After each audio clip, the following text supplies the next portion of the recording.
In today's episode, I am talking to the absolutely fabulous Katie Caldwell, and I can't wait for you to hear everything she has to say. From hilarious stories about her experience as a waitress to an unfortunate incident involving Gordon Brown, I am confident that this interview will bring a smile to your face. But not only that, it will also provide you with so much value around how to get started with creating a brand for your business and give you some incredibly helpful tips around how you can do it yourself if you're not in a position to outsource yet. Honestly, Katie is not only amazing and very funny, she is also so clever and so incredibly talented and awesome at what she does.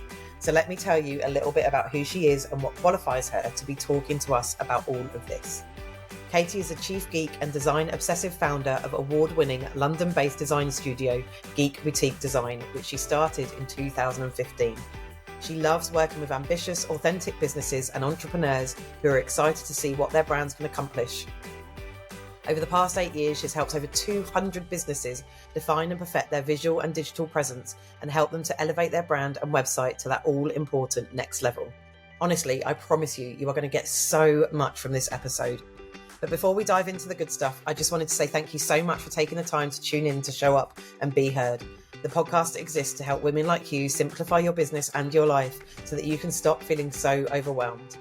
I'm your host, Becky McAvoy, owner and founder of Be Heard Socials, and I'm an award-winning social media marketer and international speaker who specialises in content strategy and organic growth on social media.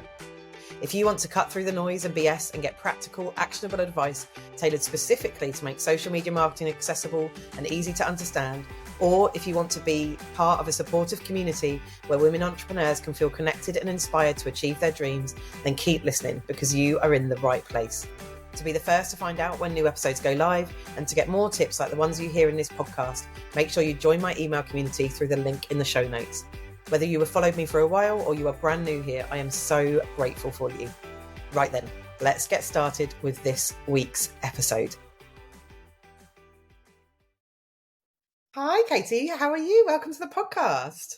Becky, thanks for having me. I'm really good, thank you. How are you?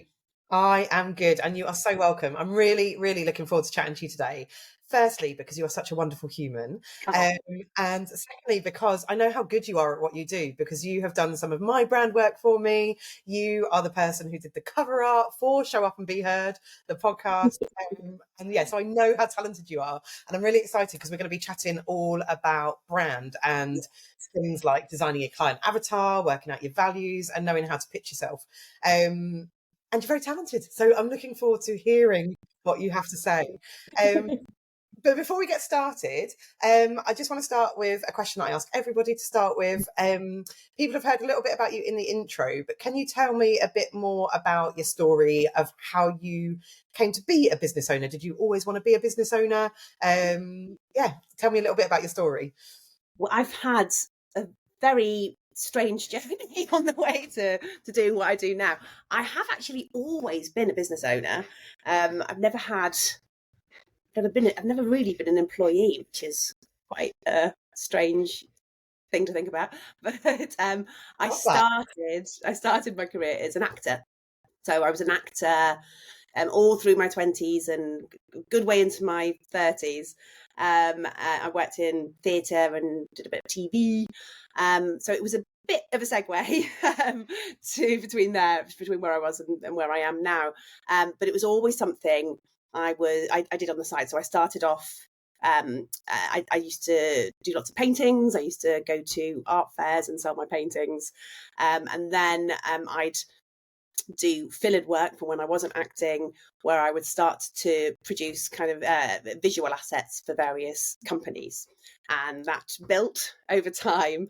And when I was seriously considering starting a family, I didn't necessarily want to carry on doing what I was doing because it's acting is a wonderful, glorious career, but it isn't the most secure career in the world. And it means you work a lot of nights, and my husband works in theatre as well, and I didn't want to think about parenthood, which was a constant juggle and never putting my daughter to bed at night. So I wanted to find something that still gave me the independence that I loved through working for myself, but also allowed me to do my business on my own terms, rather than going to a theatre every night and performing in front of lots of people.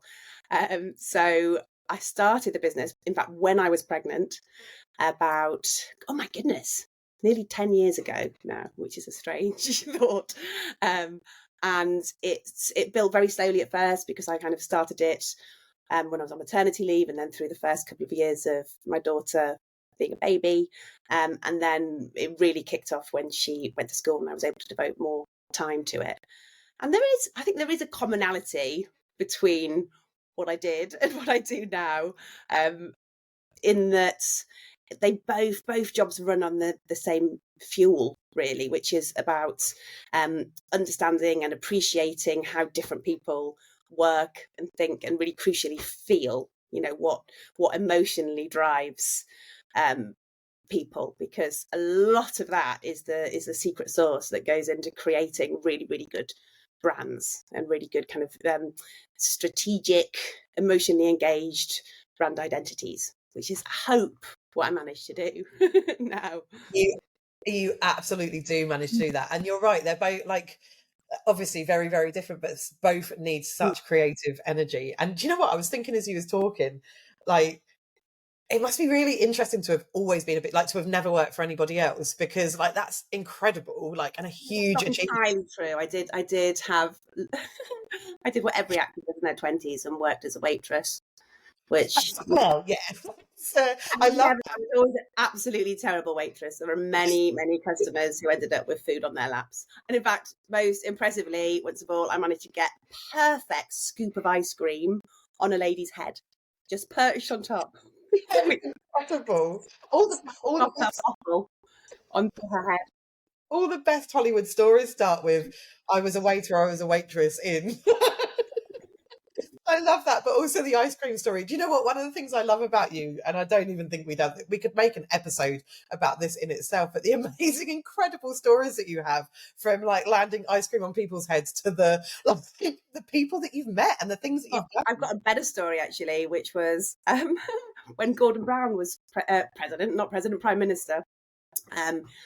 I was one of the hostesses of an event he was talking at, and my job was to bring him water before he was about to go on to do his speech. I fell as I was delivering the water to him, and it fell entirely into his lap. So he was about to go on a stage in front of thousands of people with an entirely wet crotch area, and I panicked about it. I panicked and grabbed loads of not tea towels, kitchen. I started and went into dabbing before I realised that was a very inappropriate thing to do. Also, do you know what? The whole time you were telling that story, I was almost nervous about where it was going, like what was going to.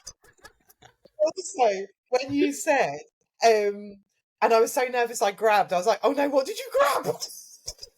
Well, I nearly did. Then I have to find my hairdryer. Oh, it was not good. Was he nice about it? Was he friendly, or was he really angry? He was really nice. He was so nice. Oh, I always liked Gordon Brown, so I was really hoping that was going to end with he was nice about it. He was a really lovely man. Not especially, personality filled Prime Minister, but a really nice man. But also, so you have all of these stories, but you also have the stories of, like, you'll casually say things in conversation about, like, I don't know, like a show you've been on or the people you've met, and all of us are like, what? It's incredible. So I feel like we should have an episode at some point just of like the tale. In fact, Katie's anecdotes of all the life. Your own podcast of Tales of Katie Caldwell. Like a one woman show. It could be. Oh no, not anymore. I'll do a picture of it instead.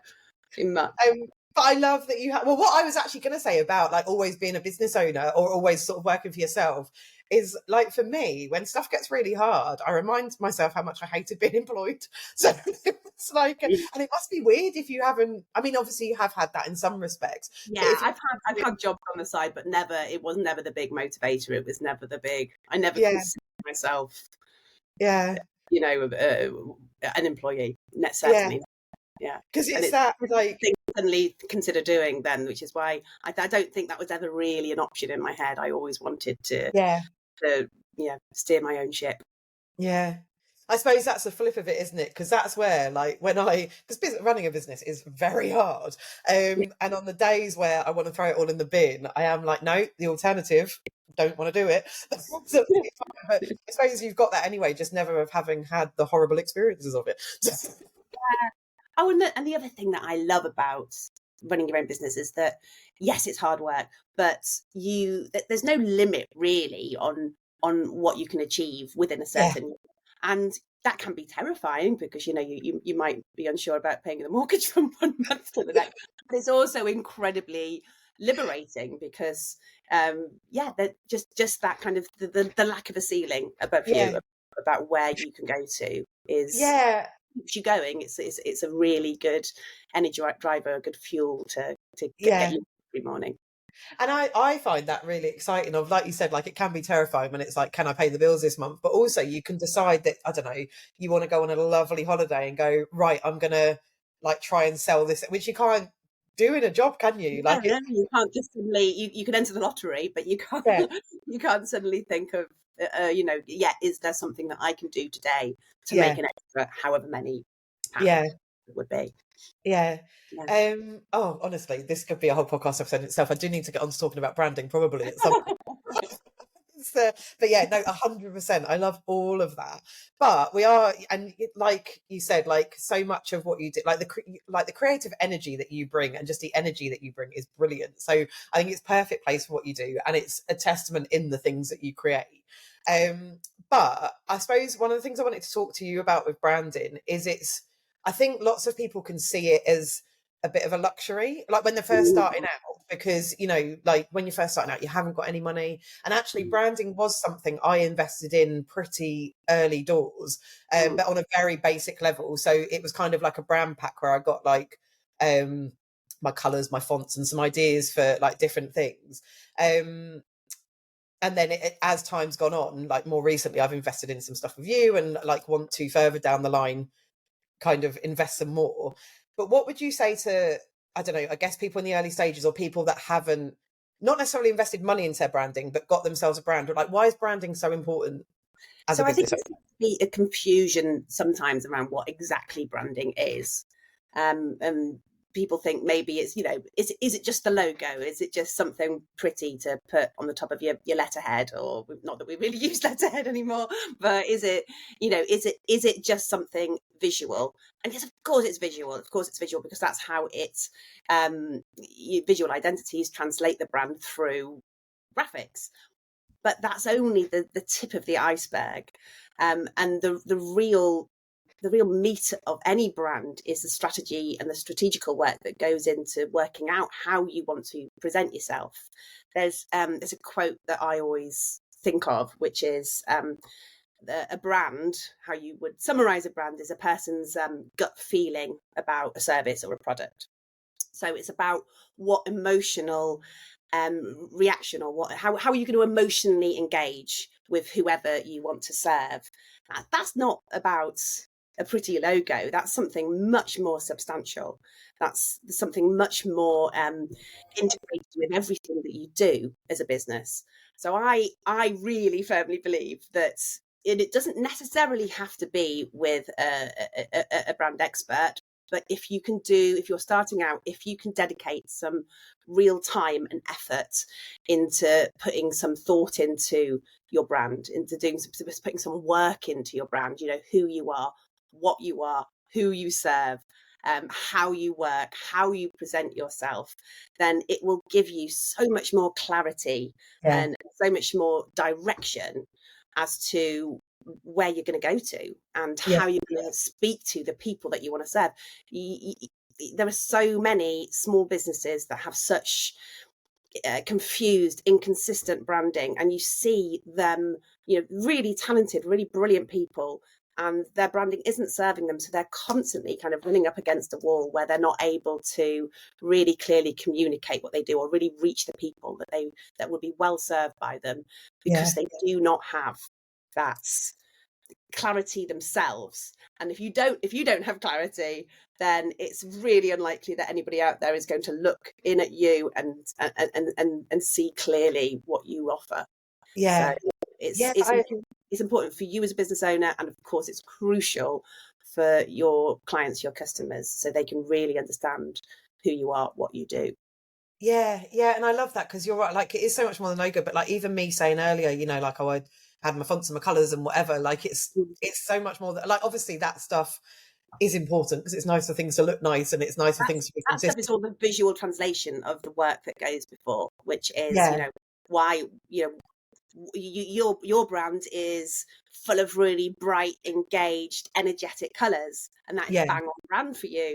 It would be strange and confusing if you had a more minimalist, yeah. um, what's the word? I was about to say sophisticated. I was about to not call you sophisticated. I I'll just, apologise, but but if you had a more austere kind of, minimalist, aspirational look, then that wouldn't be you, and yeah, that wouldn't be putting across the message that you yeah, want people to understand, which is, I'm here, I'm on your level, yeah, I'm fun, this is the experience you're going to get from working with me, and that's what your brand does really, yeah, really yeah. I can 100% take not being sophisticated. I am not as sophisticated. well.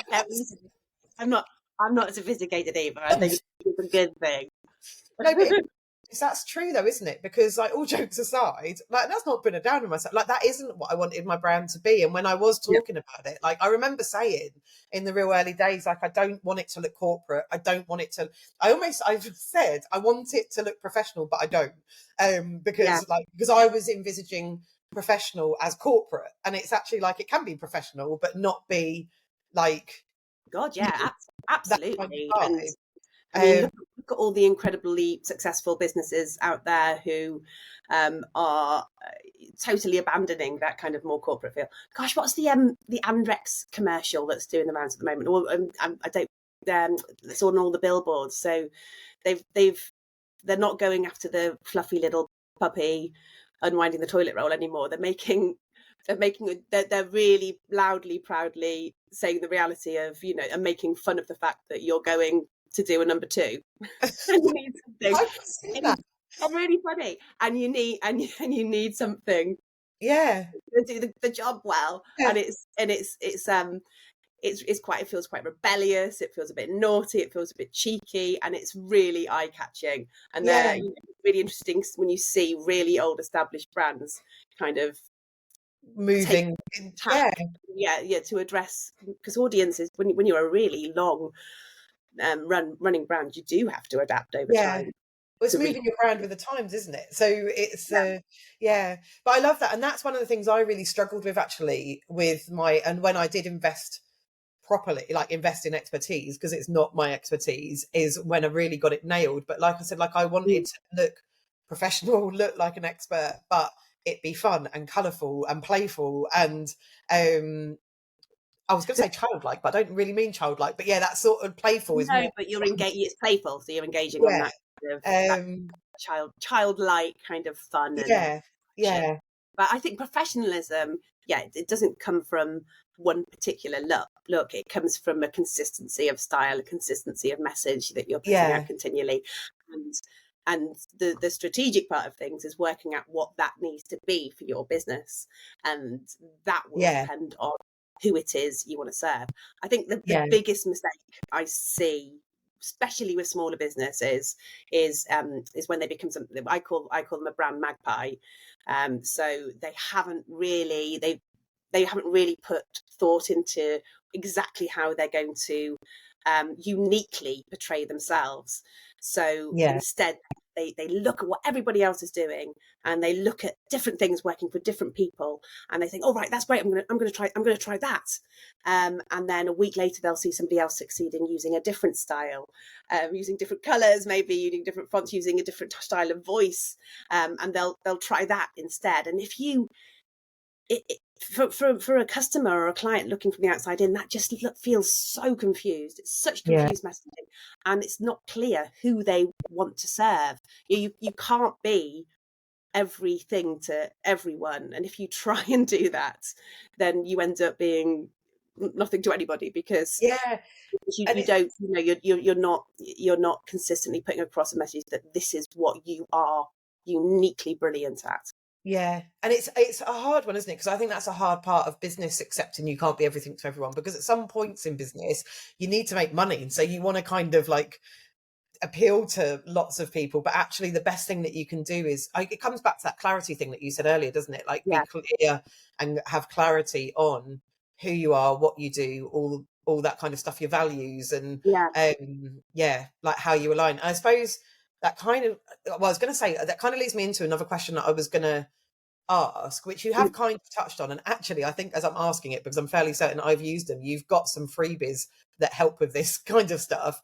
But what kind of things, like you spoke about sort of like knowing who you are and all that kind of stuff, but what kind of things do you think people need to think about or ask themselves or do, like if someone is listening to this podcast and wants to go away and start to think about their brand, Yeah. like feel free as well, because you've got some excellent freebies around like planning Mhm. documents and stuff, haven't you, that people can Yeah. download, we'll link to Yeah. in the show notes. But yeah, what could they go away and do right now? What would be the kind of things they'd need to think about? I always say that the big W's in terms of what you need to think about in terms of your brand. So first of all, the what. Think of and be as concise and as economical with your language as you possibly can be. What is it in one sentence that you want to be known as being absolutely excellent at? What do you want to be the go-to person for? Define it down, distill it down. So you've got one clear pitch for what it is that you are brilliant at. Then you've got the who. And like you were touching on just then, people get really, really scared about defining the who because they are scared that they are niching to the point where they'll end up in some barren desert where nobody wants to get anything from them. It feels counterintuitive as a business owner to turn anybody away, but you're not turning anybody away in defining who you're brilliant for. You're just defining who you're brilliant for. And in doing that, really think hard about who the people are that you love working with, that you get really excited about talking to or doing projects for. Or if you're a product-based business, who is the person that will fall in love with your product? Who will it be an essential to? Who will it be a no-brainer to buy? And so if you really concentrate on creating an idea of who that picture is, visualize them, think about, exactly what they like, how they engage, where they shop, what they do on a Friday night, really get to know that person. And if you stick a big sign saying that you specialize in working with a person just like that, it doesn't mean that other people won't come anyway. It just means that it's way more likely that those perfect clients, those perfect customers will find you. And that ultimately makes your working life better. And you do your best work. You do your best work when you work with the people that you are most suited for. So in terms of trying to find out about the who, you can do exactly what I just said in terms of, thinking about that client avatar, that customer avatar, imagine that person, imagine what they do, imagine their desires, their fears, all of those things. But you can also make use of one of the resources I've got on my website, which, do feel free to put in your show notes, which is, it's a quiz I've created, which helps you work out what your brand archetype is. So, this is something that's used quite commonly in branding, and it's based on Carl Jung's original archetypes. So, I've talked before about how when you're approaching branding, you need to think of emotionally connecting with somebody. So it's a no-brainer to employ a bit of psychology in order to do this. So if you take my quiz and answer the questions, it will give you who your archetype is. So there are 12 different archetypes. I won't run through all of them now, but they each come with a list of particular characteristics, attributes, and a list of how, using that archetype, you appeal. You can start to work out who it is that will be best suited to working with you, and how you appeal to them, how you talk to them, how you position yourself within their world. So to give an example, so one of the archetypes is the innocent, and the innocent brand prides itself on simplicity and positivity, and their values that are really important to their particular audience is that they are trustworthy, they are authentic, they are honest, they produce quality goods, and they're very transparent in what they do. And on the flip side, you have the rebel archetype, who is all about breaking the rules, opposing authority, paving the way for change. You know, they're edgier, tougher brands. So God, I can't think of an example in the same industry, but for example, so Dove Cosmetics would be a good example of an innocent brand. So it's all about being very transparent about what's in their ingredients, being very clear that they're for everybody, that they're for that, you know, that using these products you can feel good in every way about using it, as opposed to Bedhead is quite a good one for our rebel brands, which is a kind of a shampoo, and it's kind of bright, sharp colours, and it's all about being a little bit more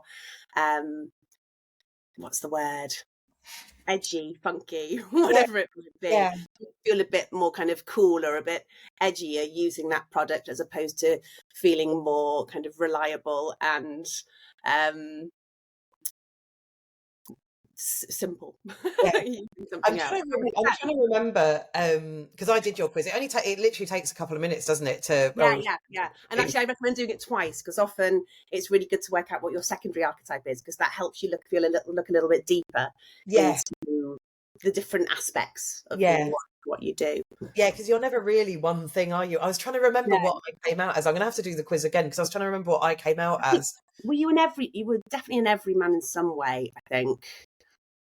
I can't remember either. I can't remember. I just I'll have a look at it afterwards, and I'll share like on my socials or whatever what I was. But I found it really interesting doing it. Like I said, and it's a fun little quiz. Like it only takes a few. Like it doesn't take a lot of brain power to do, which I'm all for, because it's mostly about your reaction to something, isn't it? Or like your sort of you don't have to put deep thought into your brand to do it necessarily. It's more, again, it's more about you. People get so confused about what they think their brand should be that they stop listening to that all-important gut, which is how we make most of our decisions. And you know in your gut what your business is and who it is you want to have. It's just all the noise from everywhere else telling you what you should be that gets in the way of that. So if you can cut through it, then do. Yeah, definitely. And quizzes like yours will help give a bit of clarity on that. You also have do you still have your planner document? I do, yes. There are lots of planning documents available. So if you go to my website, you'll quickly find it's a website planner. So I design brands. I also design websites. Websites, wasn't it? So it's about, if you are embarking on creating a new website, it's basically a list of everything that would be really good to think about. So you make the most of that investment. You make the most of so it works as well as it possibly can. But it can help you as well, can't it? Just sort of map out, like I knew it. I'd forgotten it was about websites. Actually, I just knew I'd downloaded it when you launched it, because I remember you launching it and saying to you, Katie, that's way too much. Like, I have broken it down now. So you get the first one, and then you get the option of getting the others if you want to carry on reading, because it's very informative. Well, no, I really recommend doing it, because even if, and I shouldn't say this because obviously Katie is a website designer, but even if you're going to go off to do it yourself, it just helps you map it out in your head, doesn't it? Yeah, absolutely. So even as people, often when people are starting businesses out, they don't necessarily have the budget to outsource the website. But my passion is that small businesses should be able to access all of the powers of branding and of websites, even if they can't outsource right now. And there's no reason. It's just about putting the thought in beforehand and giving the process its due. Because it's such a wasted opportunity otherwise. To not get all of those messages singing the same song sheet.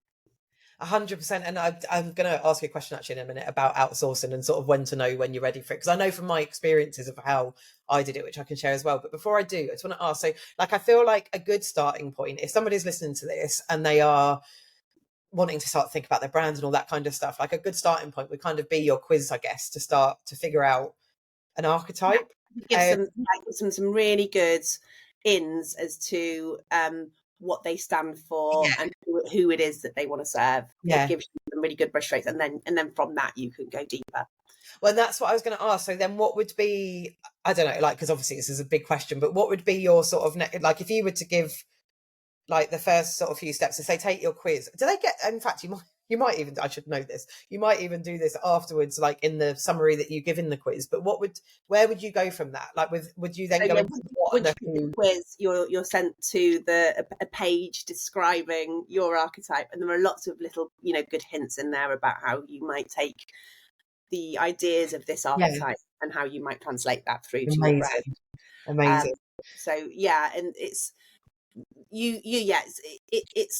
it's never totally prescriptive, because obviously it always comes through the lens of you.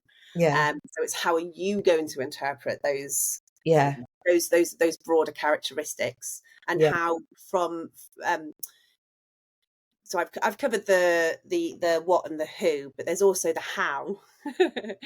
And that's when you start to think about your values as a brand. So you know what you offer, you know who you serve, but how are you going to serve them? What qualities are you going to bring? What's going to make you? This is where you start to really differentiate yourself. How is it different working with you from somebody else doing exactly the same thing that you do? What values are important to you? Is it speed? Is it economy? Is it authenticity? Is it reliability? And all of those things sound like good things, and you might want to do all of them, but what are the ones that you want to focus on? Because again, the more focused you appear around your values, the more you will become known as being excellent at the key values that you have. And that clear messaging is what's going to reach out and grab the right people. And that can be a really hard, because I guess you're asking yourself sort of like, why me? Like, why choose me? And that's such a hard thing to do, isn't it? Because I think especially as women, we're kind of conditioned to be humble and to not show off and to not, like do all this stuff. But actually, absolutely. And it's I find it incredibly difficult to toot my own trumpet. Is that the phrase? That sounds rude. I don't want to toot. It's such a valuable exercise to do, isn't it? And if you don't know, I know I've struggled with that in the past, and I've asked people like why they chose me. Like I've asked like my members. I think you're really good actually at conveying your values, and you do have really important values that genuinely feel important to you, and differentiate you from other people doing the same thing. You are so focused on the idea of community, and so focused on the idea of kind of giving back and kind of having that to and fro. And I think it's those values, it's those hows that really start to make you stand out and become a clear identity unto yourself.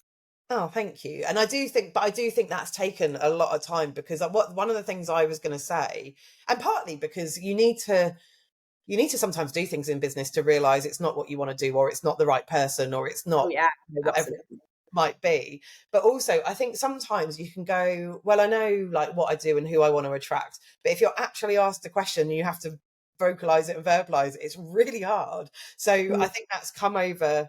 I think one of the most valuable things I did was getting really clear on my values, because I wouldn't have necessarily seen that as at the time of doing it, of like, why choose me? But once I knew what my values were, I could then be really like, it helps me make every decision that I've made since. And I think you're right, it helps me. You help every decision you make. It also gives you something to talk about, which, doing what you do. If you're thinking about social engagement, if you're thinking about how you kind of interact with people on something that is as sociable as Instagram, then you've constantly got content that is going to reach the right people, because you are very, very clear on how you do what you do, and and you're passionate about it. Yeah. I think that's the key thing, is being authentic to these values. Don't just say this is important to you because you think other people will hold it important. So sustainability, for example, if you're not really committed to that, don't make that one of your shining values, because ultimately people see through it. For your values to be powerful, they need to be real, and need to be consistent. And actually, I think that's thank you, because that's all really lovely. And I have done a lot of work to get to that point, because one of the things I was going to say is one of the things that was important to me to do is some of my values. So my values are simplicity, freedom, family, kindness, fun, and feminism. And some of those words, I remember hearing someone say once, businesses that have fun as a value, like it's so fluffy, it's so I can't even remember what it was they said, but basically they were really dismissing it and saying it just shouldn't even be a value. And it was after that Ridiculous. well, I went off, but I sort of get it, because I think so many there's certain words, isn't there? Like even you saying about being authentic to your values, like the word authentic becomes a buzzword. Like kindness, like all these different words become buzzwords, and so many people say it until you really make them a vital part of what you do. And I've already got into how visually, you have this unique, playful, fun interaction, and the way you present everything you want the experience. So your membership is fun. You have your, because you hate coffee, because you're a strange person, you bring your Ribena hour. What's it called? Virtual Ribena. Virtual Ribena, that's it. Yeah, you don't have to bring a Ribena. I will be drinking.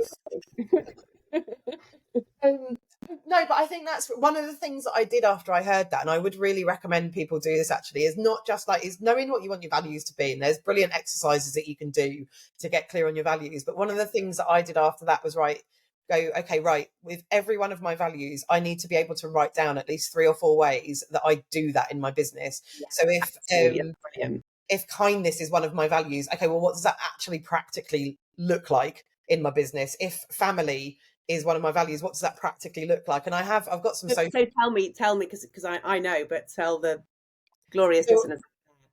Yeah, so I've got let me choose one. So I've got so simplicity is one of my values. My 4 ways are: I will help small business owners to simplify using social media to build their business so that they feel less overwhelmed and stop feeling like a slave to it. I will cut through the noise to make social media marketing accessible for businesses that can't afford to outsource or don't have the teams required to implement most of the advice given to them, which is one of the reasons I created the podcast. I'll have streamlined processes that make working with me simple, efficient, and effective. And I will not let overthinking or overcomplicating what needs to be done stop me from chasing my dreams or trying new things. And that was a really big one for me, because even with the podcast, I had so many people going to me, oh, you need to do this and you need to do this and you'll need to have that.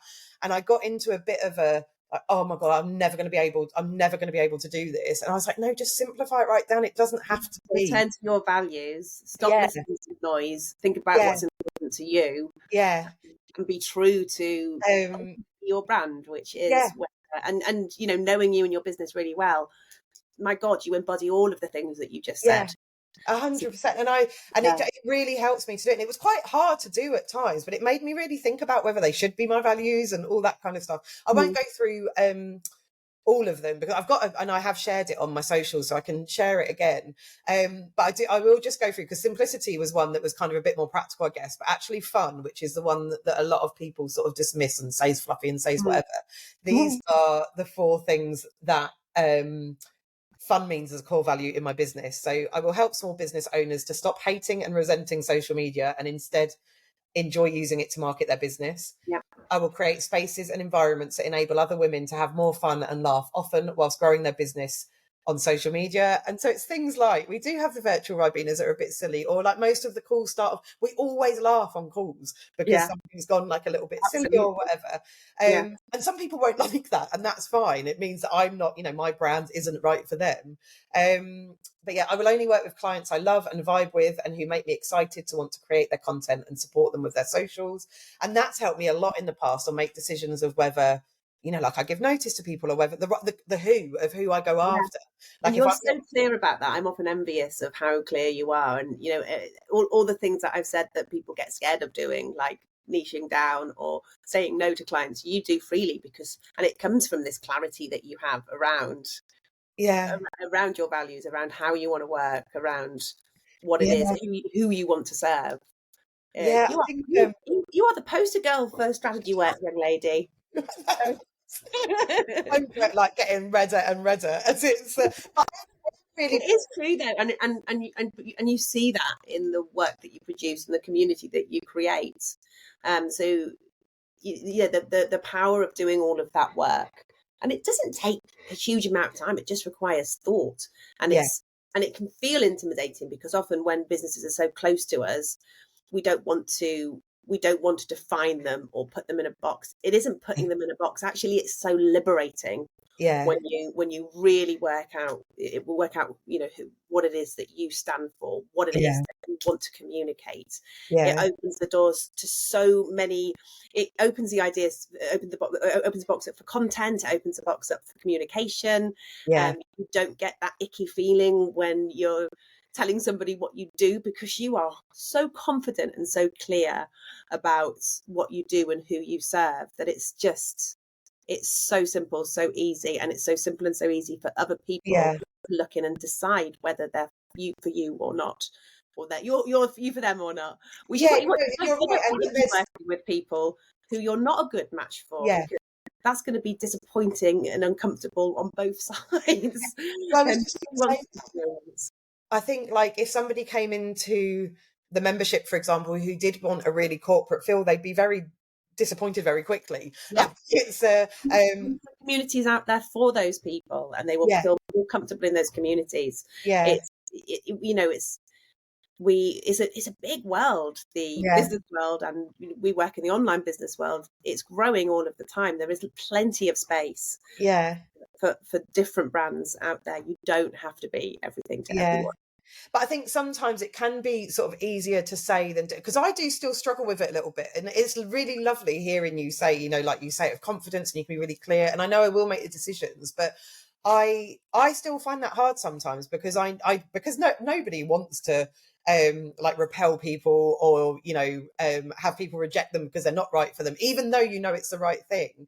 Because the last thing in fun was if I'm not having fun in my work, I'll start to resent it. I will review what and why and Yeah, not be afraid to make changes as appropriate. And I've done that over the last few months in terms of stopping a done for you service, in terms of yeah. things I'm doing with the membership. But And it's actually, not necessarily been easy for you, has it? But no, I was you feel better on the other side. 100%. And I was listening to a fantastic, I mean, you know this, Katie, but Mel Robbins is like my favourite person in the world. I adore her. Oh yes, I high five myself in the mirror this morning. She's so good. She has a podcast. I don't know if you've listened to it yet. An interview a few weeks ago, which was about but it was basically about how to be your authentic self, and when you are authentic, actually your circle gets much smaller because lots of people don't like it Yeah, because you are so clear on what you want that you'll say no to what you don't. yeah, I think the natural, and I think it's a common thing for women, the kind of people pleaser in you is you'll say no to what you don't want and then go, oh no, what if I've upset that person, or maybe I should change my mind, or maybe I should, and I, as much as I'm sort of clear and confident in my values, overthink and which you have mm, said to me before, to the nth degree. So I think what's been helpful for me, and I would recommend anybody you need to block out the time, you need to give yourself proper time, mm. but write it down, because when I start to question myself, I physically look back at my values. Write it down, stick it above your desk, Yeah, make it clear, write yeah, it in your journal, like make it, repeat those values to yeah, yourself time and time again, because it is. I think definitely, like you say, it's very common with women. yeah, I'm very, very guilty of being a prolific people pleaser, and it yeah, is such hard work. It's such hard work both when you're in a situation where you've said yes to something you shouldn't have and you resent it, and it's such hard work to fight against that and say no. Yeah. It goes entirely against everything Yeah. that I'm comfortable with. But the more you repeat those values to yourself, Yeah. the more you detach yourself actually personally from it. These are the values of my business. Yeah. These are, we all wear different hats when we run our own businesses. So be Yeah. that boss, look at those values, It's tell yeah. junior Becky that no, you're going to say no to that person because it does People not pleasing comply Becky. with the company values. That's so true, isn't it? Because it kind of separates out the personal, like it makes it, especially in business, it makes it a business decision as opposed to a personal decision. And I was just thinking, it's probably good because I did just read those out, like what that means in my business. That's not because I know them off the top of my head, but I didn't know we were going to talk about this particularly or go into this. But as soon as you started talking about it, I knew exactly where it was, and I, like looked off to the screen and I could read it. So wherever you put it, stick it in front of you or have it, wherever it is. To start off with, I really would advise putting it on the wall. So it's a constant reminder to you before every conversation, before every social post, because you want that messaging to be consistent. I can't say it enough. The clearer, the more consistent you are with with messaging that is totally true to you, then the more successful your brand ultimately will be, the clearer it will be. And I think actually for me, that digging into it and going, what does this actually mean? Because, say, for example, I jumped on a branding call with you and I could go, these are my values. And I give you the 6 words and you go, okay, what does that mean? I don't know. I'm and I do know what it means. It's not because it's not true to me, but you do need to be able to articulate it, don't you? Because otherwise, you just how you will action that every single day in your business, because otherwise it's meaningless. Otherwise they are just words, because they're words that you think you ought to have and that should be applicable to your business. But they're not words that are at the heart, like the beating heart of everything you do as a business. And it's all about that. It's about building this kind of beautiful big picture of who your brand, what your brand truly is, and what motivates it. And what I will say is I've done that value exercise 2 times, possibly 3 maybe, and mine have when the time that I did it, where I actually had to dig in what they meant, I changed some of them, because I was like, it wasn't that word wasn't important to me, but it wasn't like I couldn't put that into practice, or it fell under an umbrella. So I think I used to have like happiness, like I had happiness and fun in there, but they were both kind of the same thing. When I actually spoke about what they meant, it was the same thing. And for me, fun was more important, because if I'm not having fun, I don't want to be doing it. So it's it did change when I did the activity. For somebody doing it for the first time, just pick 2 or 3. And to pick 2 or 3, and you can build on those if you want as time goes on. When you've really firmly got to grips with those first ones, and you're applying those first few every single day and in every interaction that you have. But don't go for quantity. Go for real quality, and really, really committed to those values. And don't be afraid to put something in there. Like when I heard that, you shouldn't have fun as a value, it can instantly make you question yourself. Listen to other people. It's good advice when it comes to listen. Give your gut more volume than other people's voices, because they don't know your business or your values as well as you do. They never will.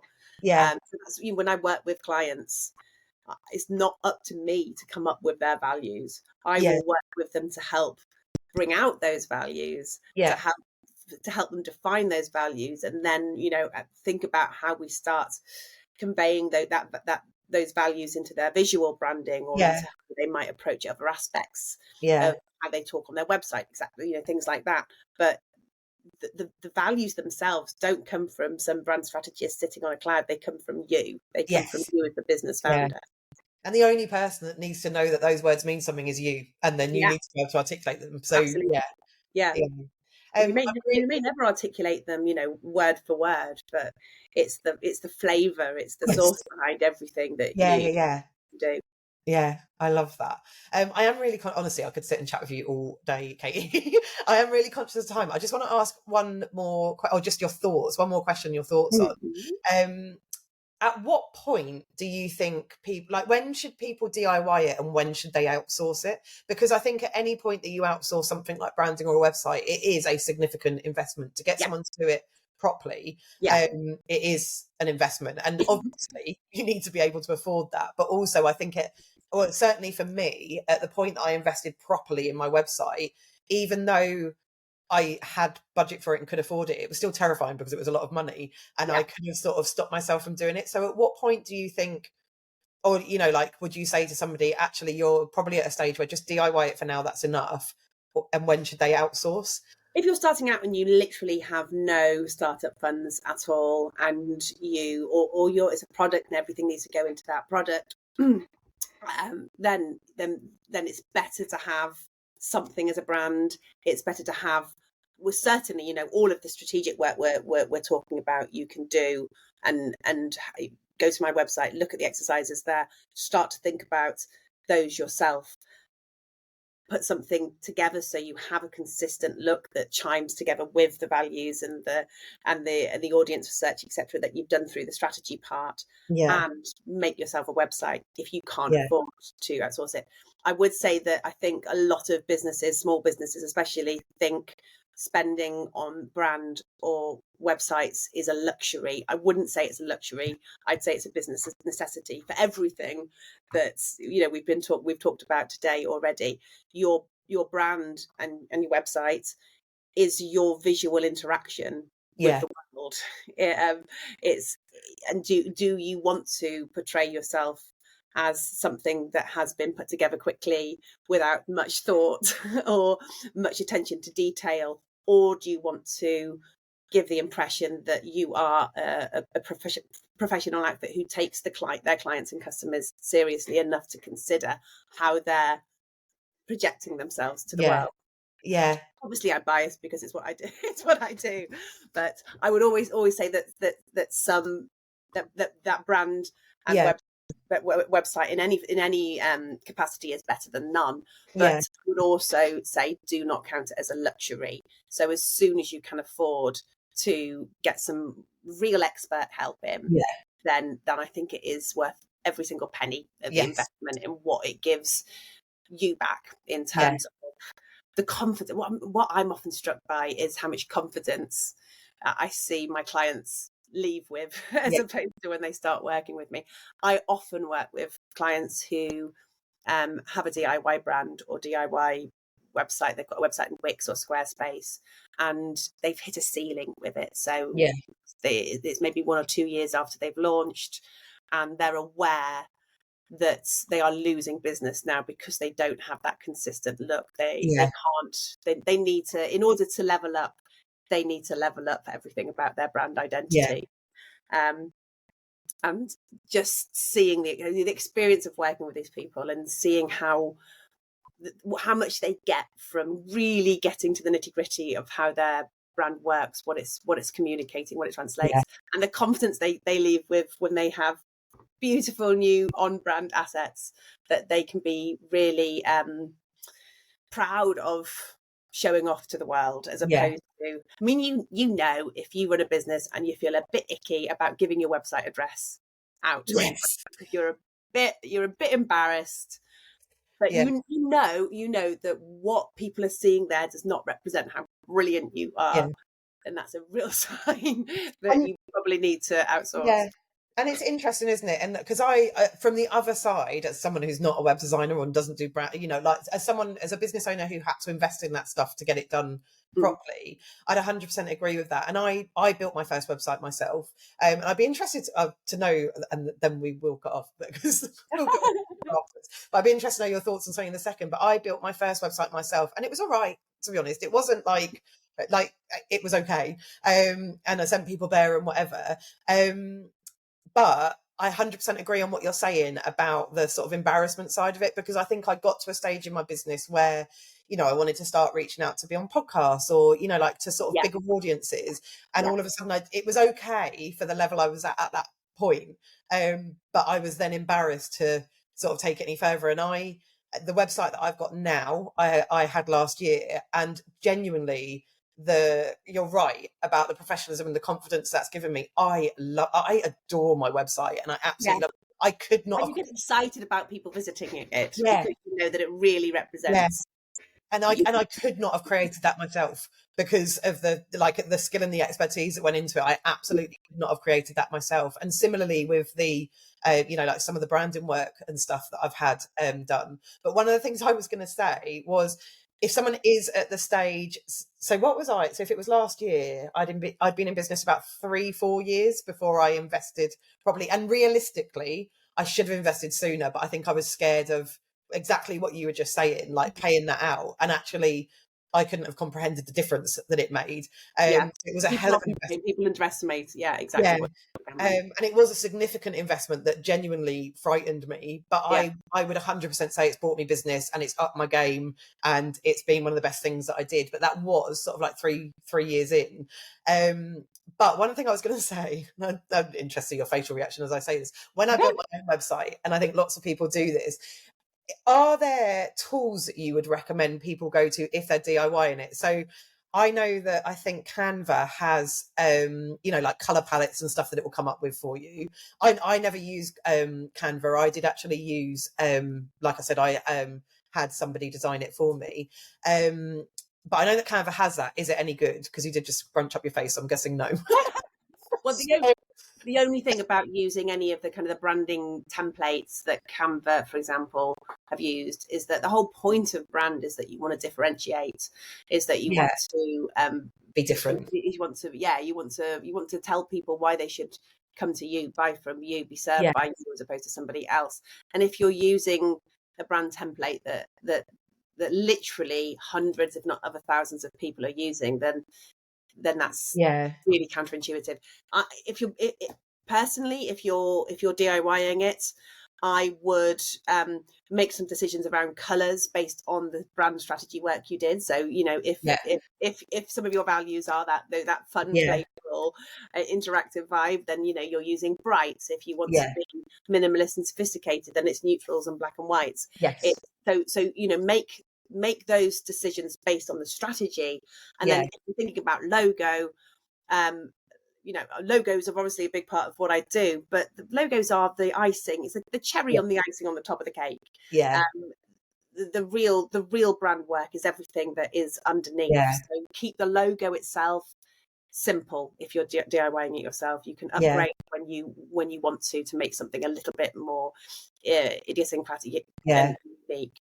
But I think it cheapens a brand further to look like you've used a template, because you're telling your customers that's what you're worth, or that's what they're worth if they want to you. So is there any way? So interestingly, I didn't so much mean the templates. I know that Canva I was thinking from the point of view, like, so I don't particularly have like an eye for cut, like that's not my creative like flair, the eye for color, all that kind of stuff. One of the things I think Canva did, and this isn't me advocating Canva, I just know that it did this, was like, you could say my main colors are like reds and something, and it will come up with a color palette for you. I didn't know it did that. I mean, that sounds fun. What do I use? Is it colors.com, which is a similar thing. I'll send you the actual word so you can put it in the show notes, Becky. It's coolers. That's what it is. It's in cool colors. And it automatically generates palettes. And you can freeze colors that you like, and then generate, and they will put more that come up with it. I mean, you need to look at colors together in order to work out which go together. There are certain guidelines that you can think about in terms of how many contrasting colors you need, how many lights versus darks, that will just give you the right amount of colors to work with to create something that as a brand. I'm now questioning myself that Canva does it, but I'm sure I've looked at it before, but I've never actually used it as a tool. But that was awesome. Like Pinterest and looking up, if you've got one firm idea of one color that you want to use. So coral is a color that's big in my brand color. So if you put into Pinterest, coral color palettes. Yeah. Don't copy anything directly, but get inspiration from. Yeah, and that's kind of what I was talking about in terms of, like if you have got someone that just doesn't have, which I'm sure you will see many people that don't have an eye for colour, like giving you a starting point. Do send me that link, because I'll put it into show notes, because it was kind of like the tools that can help people in the DIY stages before they can get to the point of outsourcing. With the templates, is there anything you would recommend? Like, is there any, or do you just think like try and throw some together? You maybe like take a template from Canva and change it, like in terms of logos, or in terms of well, no, I wasn't so much talking about logos actually, but like social media templates and stuff like media templates. Yes, I mean, use them with discretion, I would say. So, and be aware. Spend some time on Instagram being your ideal clients. Visit other people doing the same thing that you do. Visit the people and see it. Yeah, exactly. Yes. If they are using something very, very similar, think about how you can be a little bit different. Yeah. Obviously, you're going to personalize using your brand colors. Choosing brand fonts is another thing that you need to, that will differentiate how you look. But what I would say definitely, which is a bit of a pitfall of Canva templates, is that people often do that brand magpie thing that I talked about, which is they see a template and they think, oh, that looks cool, and they suddenly adopt that, and it's completely different in style from everything else they put on there. Which might be eye catching in the feed once over, but people aren't going to recognize you. They're not going to recognize that this is the same person speaking to me that was speaking to me today. And when it's a business Instagram, you want to be, having that consistency that I've talked about, which gives that idea, that real feeling of professionalism and consistency of message. That is honestly so helpful and so interesting, because I was kind of thinking about the people like me. Like I often thought I wasn't very creative, and clearly I am creative, because I wouldn't do what I do for a job if I wasn't. Yeah, you're usually creative. Yeah, but I'm not creative in that sense. So like throwing colours together, like sometimes I, like, and this is said with complete love, but you can look at something like, for example, what you've put together, and it's so simple, like in terms of design, and it's like, but it's not simple, because obviously it's the real expertise going behind that, but just where you put things, and I just don't have that brain. So if you put me in front of like a blank template, like I don't even know what I'd create. So I think it's really that was really helpful in terms of people in the DIYing stages, like what do they do? I think if you're DIYing, simplicity is the key, because otherwise it will become things can get messy very quickly unless you have the eye to put things in the right places. Exactly. And then the very final thing I was going to say, and I am really conscious of time because I will not keep you on all day, but the final thing I was going to say was, when I DIY'd my website, I did it on Wix. Because Wix was very like, and that's kind of how they sell themselves, isn't it? You can sort of jigsaw it together, and it's for beginners. However, I then moved to WordPress, and I also DIY'd my website on WordPress, and I wish I'd done that in the first place. So I originally DIY'd my website on WordPress, and then I did outsource to somebody who actually created the website for me. Is there a platform that you recommend? Like, I know that you I build on WordPress primarily, although I do some. It's dependent on the clients. And sometimes, and I do sites on Shopify and on Squarespace as well. I think WordPress, it's a steeper learning curve if you're DIYing, but it will always give you better results.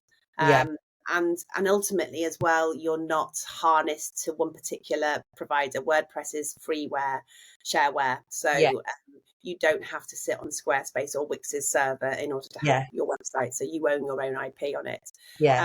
And you can engage. So I work a lot with using a visual editor called Elementor, which there's a free version of and a paid version of.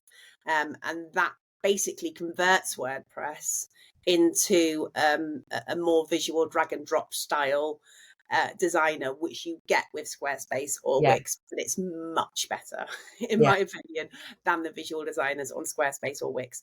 And it's also one of the downsides of Squarespace and Wix is the lack of options you get when it comes to designing responsive websites, and you don't have that using WordPress. Elementor, you've got much more flexibility. Yeah. And, I've spent a long time saying you shouldn't use templates, but there are Elementor templates out there. A website called Envato Elements is a good space for WordPress Elementor templates. Never use them straight out of the box, but what it can do for the people who get completely flummoxed at a blank page, it can start to give you a template to kind of to think about how to lay content out in. Yeah. I kind of wanted to ask that because I think when I moved to WordPress, I'd invested in a toolkit from the two Lauras who work with social media managers. And in that, there was a training course of how to build your own WordPress website. And I hated Wix by that point. I wish I hadn't gone with Wix. I'm not necessarily saying it's a bad thing, but wish I hadn't. I think it has got better in the last couple of years, although I will never, ever, ever build anything on it because I do hate it. It also had lots of add-on costs, so it was quite cheap to start with, but then all of a sudden you had to pay. It's a bit like Ryanair when all Base and Shopify. As soon as you wanted to start performing real functionalities, it gets really expensive. And those are monthly costs often. It started just. And that's what I found it. We don't want to have. It felt a little bit like Ryanair. It was like, oh, you actually want a seat? Like you're going to have to pay for that. That's it, and that's how I felt.